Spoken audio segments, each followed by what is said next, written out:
Hello, everyone. My name is Zheng, and I am from Carnegie Mellon University. Today, I am excited to share our work titled Join, Stay, or Go, a closer look at members' life cycle in online health communities.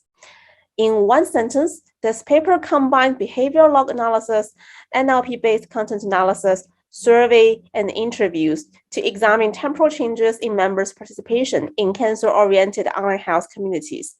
This work is done together with Diyi Yang, John Levine, Carissa Low, Tenbroeck Smith, Haiyi, and Bob Kraut. Online health support groups have become a valuable source for patients and their caregivers to obtain support. Both prior literature and perhaps our own life experiences suggest that people started to participate in online health support groups when their own health status was affected. Common examples are like after a diagnosis of a disease or after feeling constant pain and discomfort, one might turn to health support groups for help. But what next? What will happen, say, after members' initial questions about their own health issues have been answered? Do they choose to leave or do they choose to keep participating in this group? In this study, we examine the following research question. How do members' motivation and behavior change in online health support groups as they transition from newcomers to other roles or when they ultimately leave the community? For this work, we collaborated with the American Cancer Society and examined the Cancer Survivors Network, aka CSN. At CSN, people with different types of cancer can gather together and exchange social support. In this work, we used a combination of qualitative and quantitative methods. We looked into members' usage log to examine their behavior at CSN. With the help of machine learning models, we're able to quantify member support exchange behavior. For example, we can see how much information support is contained in a response using these models. In addition, we use semi-structured interviews and surveys to collect self-report data from members, mostly focusing on their motivation and feelings while participating at CSN. So here comes the result of this study, where I will present a framework of members' journey at online health support groups. So as you can see here, initially, more than 6 million users visited CSN via a Google search in a year. And then let's see what happened next. Among them, only a small fraction, like 130,000 members, chose to create their account at CSN. For those people who chose to join the community, we found that most of them joined when they reported they were diagnosed with cancer, and they joined CSN because they wanted to obtain peer support with information and emotional understanding unavailable in other sources.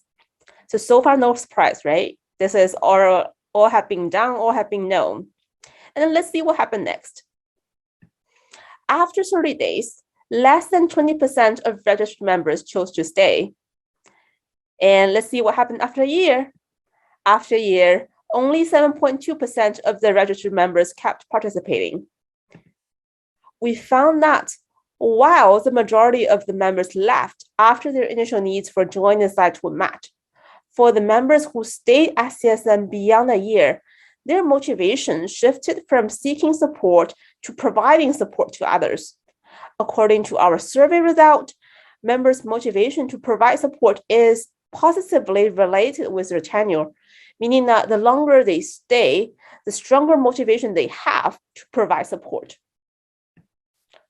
Reciprocity is a major reason for oldtimers to stay because they wanted to pay back to the community. As participant number 17 mentioned, she received support from a fellow member when she started her chemo, and because of the support that she obtained, she wanted to provide the same type of support to other members when she is able to do so. Another motivation for oldtimers to stay is that they wanted to check in with their friends at CSN and see how they're doing. For example, interviewee number 1 mentioned after she felt she was cancer-free, she wanted to see her CSN friends, what they were up to.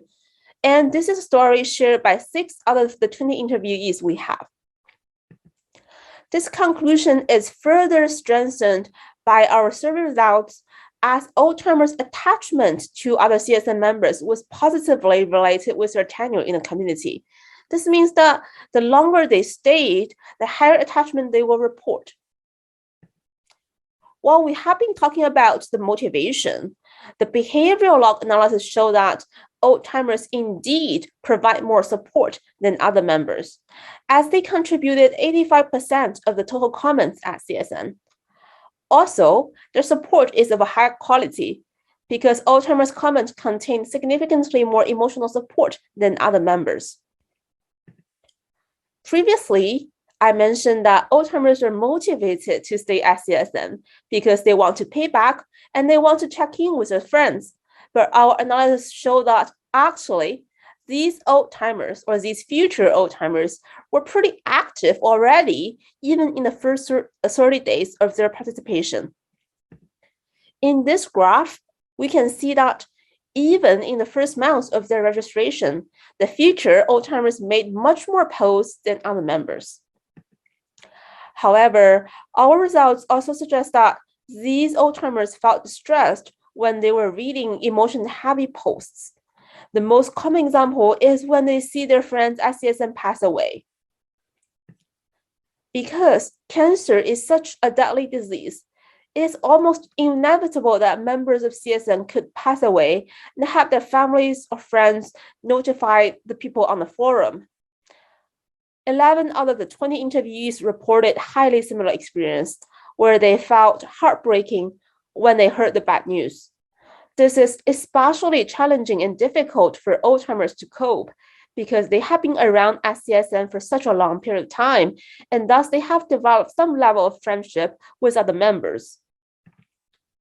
So to sum up, this study combined behavioral log analysis, NLP-based content analysis, survey, and interviews to examine the temporal changes in members' participation in cancer-oriented online health community. The highlights of this study include, first, most members of online health community left after their initial needs were met. For those who chose to stay, their motivation shifted from receiving support to providing support to others in the community. As for experienced members, they contributed the vast majority of content, and their comments also contain more emotional support than other members. However, we also found that experienced members encountered challenges when they were keep participating.